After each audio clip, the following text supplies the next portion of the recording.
1, 2, 3, come on.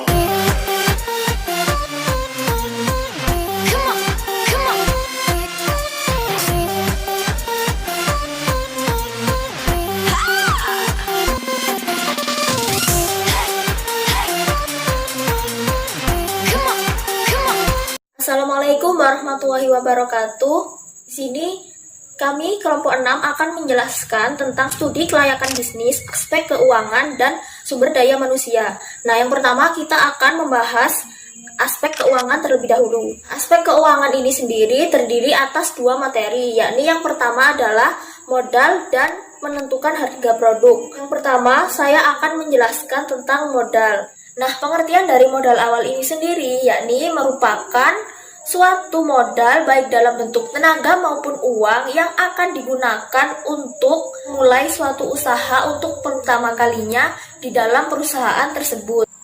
Nah, sedangkan pada modal awal ini terbagi dua, pengeluaran dalam modal awal yakni modal investasi dan modal kerja. Nah, modal investasi ini sendiri adalah dana yang digunakan untuk barang yang bersifat investasi. Pada umumnya, modal investasi ini adalah berupa barang-barang yang berharga. Contohnya adalah gedung tempat usaha dan peralatan-peralatan yang menunjang kebutuhan bisnis. Apa sih fungsi dari modal awal ini sendiri? Nah, modal awal ini diperlukan untuk pembayaran tanah dan gedung, perabot dan peralatan, iklan dan promosi, sebelum memulai bisnis, pembelian mesin, penyediaan barang dan inventaris, dan sebagai biaya mengurus sertifikat dan izin usaha.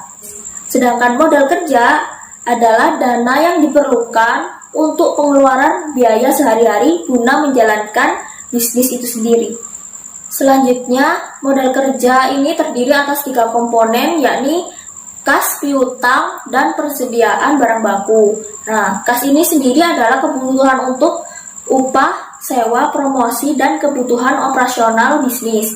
Dan piutang ini sendiri besar kecilnya tergantung pada kebijakan dari kredit perusahaan. Semakin besar kreditnya, maka semakin besar pula modal kerja yang diperlukan untuk piutang. Nah, yang ketiga adalah persediaan barang baku dan barang jadi.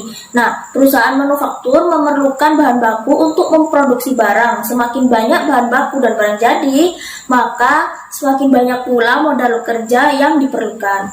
Pertama yakni memperkirakan pendapatan dari penjualan. Perkiraan pendapatan dari penjualan yaitu memperkirakan tentang jumlah barang yang dapat dijual kepada pelanggan. Cara yang kedua yakni menyiapkan rencana penjualan dan biaya. Pengusaha diharuskan untuk membuat perkiraan keuntungan atau laba untuk perusahaannya. Nomor 3 yakni menyusun rencana arus kas atau cash flow. Rencana cash flow sendiri menunjukkan berapa banyak uang yang akan keluar dari perusahaan setiap bulannya. Rencana cash flow membantu menjamin agar usaha tidak kehabisan uang. Pemilik usaha yang sukses biasanya membuat rencana cash flow dengan baik. Untuk cara yang terakhir, yakni pendanaan. Terdapat 3 jenis sumber pendanaan bagi sebuah usaha, yaitu modal sendiri, pinjaman, dan laba yang ditahan. Saya Dwi Ismaila akan menjelaskan dari analisis jabatan. Analisis jabatan merupakan suatu proses yang sistematis untuk mengetahui mengenai isi dari suatu jabatan yang meliputi tugas-tugas pekerjaan, tanggung jawab, kewenangan, serta mengenai syarat-syarat kualifikasi dari suatu jabatan yang dibutuhkan seperti pendidikan, kemampuan, keamanan, pengalaman kerja, dan lain-lain agar seorang dapat menjalankan tugas-tugas dalam suatu jabatan dengan baik. Manfaat dari analisis jabatan yang pertama ada perekrutan dan penyelesaian. Analisis jabatan memberikan informasi mengenai kebutuhan pekerjaan dan karakteristik manusia yang dibutuhkan untuk melakukan aktivitas. Informasi ini dalam bentuk deskripsi dan spesifikasi pekerjaan yang digunakan untuk membantu manajemen menentukan jenis orang yang akan direkrut dan dipekerjakan. Manfaat yang kedua yaitu kompensasi. Informasi analisis jabatan sangat penting untuk memperkirakan nilai dari setiap pekerjaan dan kompensasi yang tepat. Kompensasi ini biasanya bergantung pada keterampilan dan tingkat pendidikan yang dibutuhkan oleh pekerjaan itu, tingkat bahaya dan keamanan pekerjaan, tingkat tanggung jawab, dan seterusnya. Para manajer ini menggunakan analisis jabatan untuk menentukan aktivitas pekerjaan itu dan standar prestasinya. Manfaat yang ketiga yaitu pelatihan. Deskripsi jabatan harus memberikan gambaran tentang aktivitas, keterampilan, dan pelatihan yang dibutuhkan oleh pekerjaan tersebut. Perencanaan SDM, perencanaan sumber daya manusia adalah mempersiapkan tenaga kerja yang sesuai dengan kebutuhan perusahaan. Dalam bidang pendidikan, perencanaan sumber daya manusia berarti serangkaian kegiatan yang dilakukan secara sistematis dan strategis yang berkaitan dengan peramalan, pengembangan kebutuhan guru atau dosen di masa yang akan datang dalam lembaga atau instansi menggunakan informasi yang tepat guna penyediaan SDM dalam jumlah dan kualitas yang sesuai yang dibutuhkan. Tahap perencanaan sumber daya manusia di sini ada 6. Yang pertama, perencanaan strategi. Yang kedua, peramalan tuntutan sumber daya manusia. Yang ketiga, peramalan ketersediaan sumber daya manusia. Yang keempat, surplus karyawan. Yang kelima, kekurangan karyawan. Dan yang keenam, permintaan sama dengan penawaran. Dari keenam tahapan tersebut, sudah pasti sebelumnya melakukan analisis kebutuhan organisasi. Selanjutnya, pengadaan SDM. Pengadaan SDM atau sumber daya manusia merupakan proses untuk memperoleh jumlah dan jenis tenaga kerja yang tepat untuk memenuhi kebutuhan organisasi dan juga bidang pengoperasian usaha di lapangan, yang meliputi beberapa tahap. Yang pertama, rekrutmen atau proses pencarian calon tenaga kerja yang memenuhi syarat. Yang kedua, selection, yakni menyeleksi seluruh calon tenaga kerja yang paling memenuhi kriteria.